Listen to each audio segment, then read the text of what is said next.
Come on, bro. You gotta go harder than that.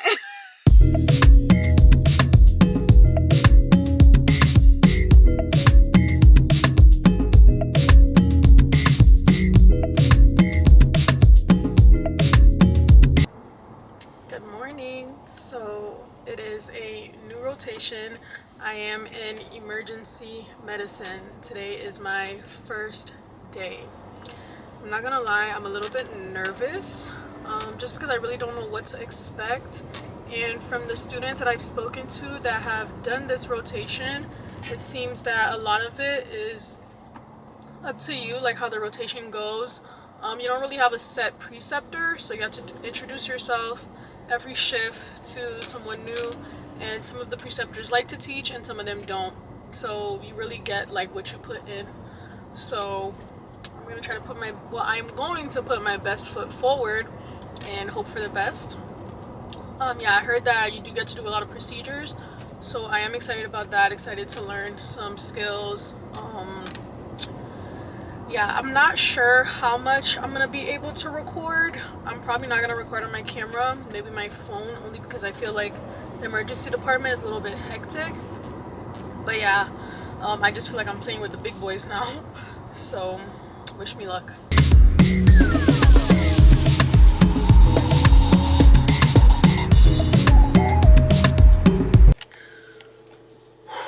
Alright, so I just got out. It's not even my time to leave yet, but it is 7:24. The shift ends at 8. I am tired, bro. I'm tired. I don't know. I'm tired. Let me think. I got to see a lot. I already started doing stuff. I helped with a laceration repair, so like suturing. What else? Soft fluorescent eye stain. What else? I don't know, y'all. I'm like tired. I can't even think. I'm so tired. Good morning. Okay, so I'm sorry about yesterday. I was way too tired to do anything. Today's a new day and I'm gonna try to do better. So I'm literally giving myself a pep talk right now because 12-hour shifts are no joke. Oh my gosh. I didn't realize the music was playing the whole time. And I'm gonna try to get some clips for you guys, if appropriate. You know, like it's really an art, like recording in a professional setting. So I'm gonna try to do my best and see what I can get today. Since it's my second day, I'm hoping that I'm a little bit more relaxed, and since people kind of know my face now, they'll let me maybe do more stuff, and praying that today's gonna be a good day, smooth, and hopefully go by fast.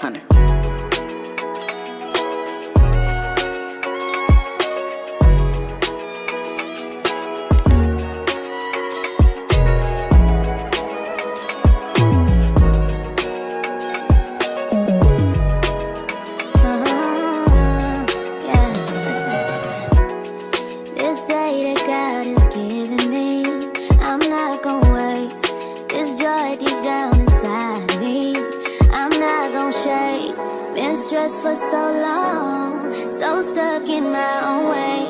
So I'ma enjoy this moment. It's the day that the Lord has made. Nothing to say, like the top down. Oh, let's put some more away. Hey y'all, so I'm actually off today. I worked out this morning and then I came over to Mike's place. I've been studying all day, so I'm actually about to do some practice questions. I've been cooped up inside, so I'm gonna get some fresh air. You know, sometimes you just need to be outside. My hair looks crazy, so I actually did my hair by myself. Okay, I did my own hair. So that's why it's looking real messy right now, because it's probably time for me to take them out, but I'm not ready to take them out yet. I feel like eating some junk food. Like I'm craving like McDonald's right now. Like I know McDonald's is so bad for me, but that's literally what I'm craving. The birds are going crazy today. Okay, so I did want to talk to you guys about my rotation and kind of what I've seen so far. So yesterday I saw a lot of lacerations. There was a guy that got in like an accident. He had his elbow was dislocated, or not dislocated, his elbow was actually shattered. So we had consulted surgery, but that was at the end of my shift. So I was just able to clean out his wounds and like dress the wounds up, but I didn't actually get to follow through with his, I guess his case.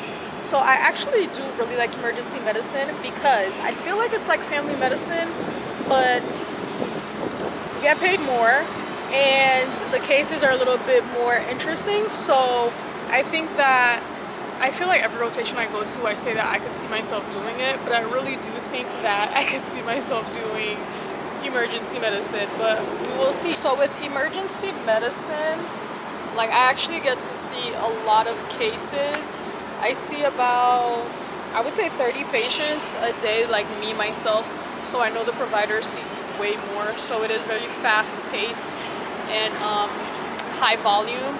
I know the doctor I was working with yesterday, she said that her goal was to see about 40 patients a day, and I'm like, that's excessive, but I guess that's the norm in emergency medicine, but I'm not sure. There was a girl who thought she was having a miscarriage, but ended up not being a miscarriage. And what did we find? Oh, we found like an ovarian cyst that had ruptured. But usually they say ovarian cysts that are over 5 centimeters are the ones you should like watch out for and be careful. But hers was like 3 point something, so it wasn't even 5 centimeters yet, but it still ruptured and was causing her a lot of pain. There was a girl that had 44 fibroids, which is insane. She also was complaining of pain. And then on the abdominal exam, like I was able to palpate her fibroids. So I'm like, yeah, girl, I can see why it's causing you pain. I'm off today and tomorrow, so I'll be back on Friday. So, because I'm always updating you guys on my shows, I am currently watching The Wire. I've heard very good things, so I finished the first season. First season was awesome. Second season, it's a little dry. Guys, quick food for thought. So I was on Instagram today and one of my friends posted something about, it was a quote about like how God can serve you and stuff. And then in the post, she made her own comments about, as Christians, we lose sight of like following God and being like a Christian and what that actually means, and how being Christian is about you serving God and not God serving you. Like, yes, we know that, you know, God will bring us good things and God will give us all of these things, but it's like sometimes we think that this relationship with God is like a take, like where we're just taking from him, and we're not giving, and we expect him to give to us. So it's almost like we don't even think about the fact that we have to give back to him. And she was saying how like the one true thing about being a Christian is being obedient and being obedient to God. And that right there, that was a word. That was a word for me, because it's true. Like, I know God can do wonders. I know God will do wonders, but it's like, as a Christian, the only thing you can do is be obedient, because God doesn't owe you anything, you know, and you're not deserving of anything that God has to give you. So I was literally sitting here and just thinking about that. So I Googled how to be obedient to God, because I do want to be more obedient and I guess be more of a leading example of what it is to follow God and to follow Christ, because I think that is very important. And we can lose sight of what's important in our relationship with God, and it can become way too one-sided in the sense that he gives us everything and we feel like we don't have to give anything in return. And you do have to give something in return. You have to give him your obedience, you know. And obedience is not easy. Obedience is not easy, but it's a gift. It's the gift that you give to God. So following his commandments and aligning your actions to his will.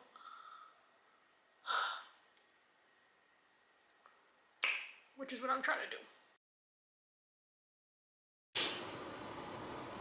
It is Friday. It is the weekend. I am not working this weekend.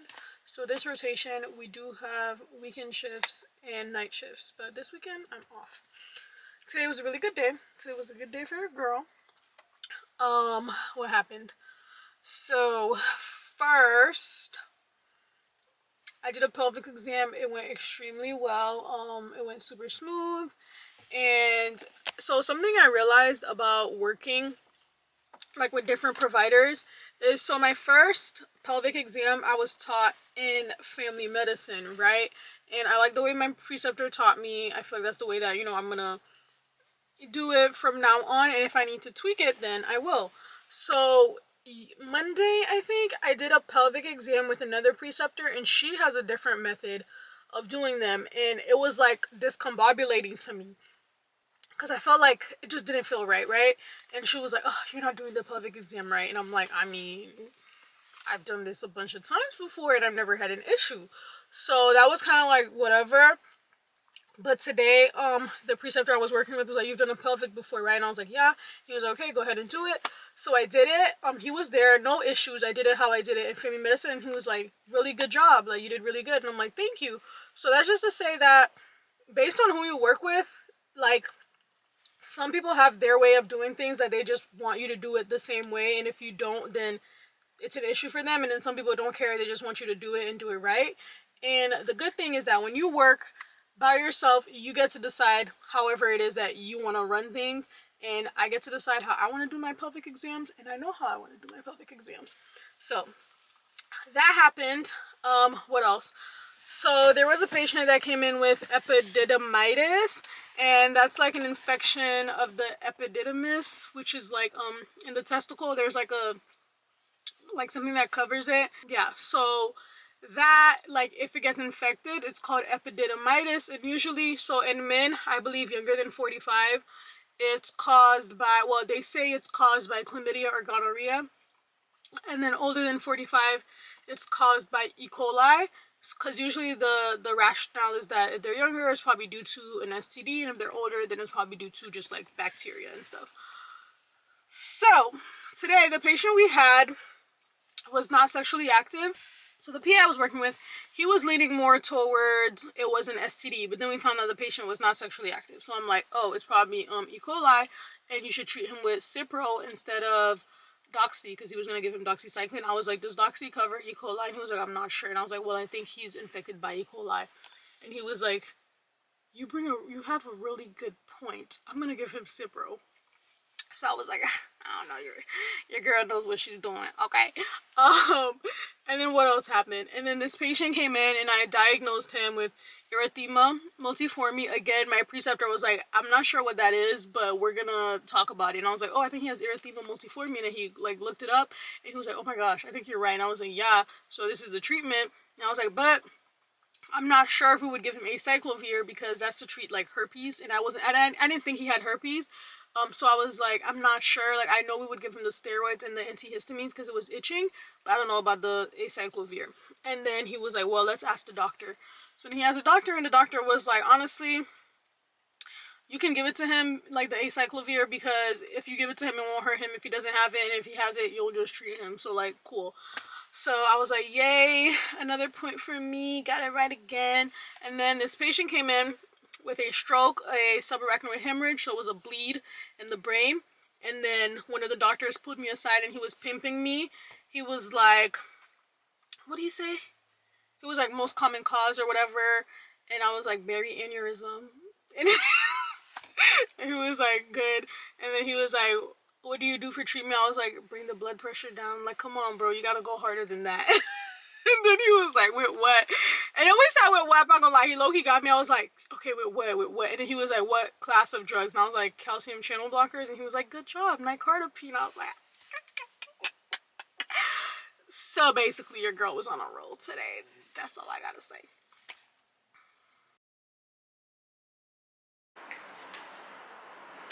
Hello. It is Saturday. So last night I actually went to my parents' house and I slept over. And on my way back, I picked up some goodies. So this is what I got. I went to Ulta and I definitely splurged. We're not gonna talk about how much money I spent, but I'm gonna show you guys what I got. So first I need to take out my braids and I needed to buy like hair stuff. And I had bought Patterned by Tracy Ellis Ross one time when I needed some hair stuff, and I really liked how my hair looked. So I was like, okay, I want to buy some more products. And then that's really why I went to Ulta. And then while I was in Ulta, I was also influenced to get some skincare stuff because I was on Instagram and I was, you know, scrolling, looking at stories and stuff. And my cousin's story popped up. Shout out to you, EG. And her skin was looking bomb.com. And I was like, I need to get my skin together. So I went to Ulta and I bought a whole bunch of stuff. I'm not proud of it, but that's what happened. So I got this. This is a conditioner. This is gonna be my conditioner to like detangle my hair and everything, because it'd be a struggle. Some curl gel. So what I really wanted was the styling custard, but they didn't have it, so I had to settle for this. And today I'm also going to have lunch with my sister and our friend, so I'm excited about that. I need to pick out an outfit. And then I got Olaplex, the conditioner. I like to use this after I detangle my hair because I don't want to waste this product. And then this oil. I haven't put like oil in my hair in a long time, so I was like, I think it's time to add it back to the hair routine. And then came the skin stuff. Everything was expensive. So I already have a cleanser, so I didn't get a cleanser, even though I was almost influenced to, but I was like, no, you already have one. I got this niacinamide brightening toner by Good Molecules. And what is this? Oh, so this is probably the one thing I bought that I really did not need. It's a hydrating body serum. Why did I get it? Because I was like, I don't have a body serum, so sure, why not? So I got it. And this hyaluronic acid serum. And this, I was gonna get the La Roche one, but it was $38 and this was $12. So I was like, I'm gonna get this one. I'm sure it'll be just as good. And then I got a vitamin C oil, and I got this collagen overnight cream. I'm gonna put this before I put my tretinoin cream. So yeah, that's what I got from Ulta. I'm hoping that my skin looks fabulous. My skin is honestly not that bad, like right now. I do have some dark spots, a pimple. I just feel like my skin has been looking dull and dry. So hopefully this will clear things up. And okay, it's time for me to pick out an outfit to wear to my lunch today. Let's go. I wanna be in your life until the night is over. I wanna hold you so tight, coming closer. It's been a hell of a ride, but every single moment you were there by my side. Whenever I'm around, you make me feel low. Whenever I'm alone, you're there for my soul. Happy birthday to you.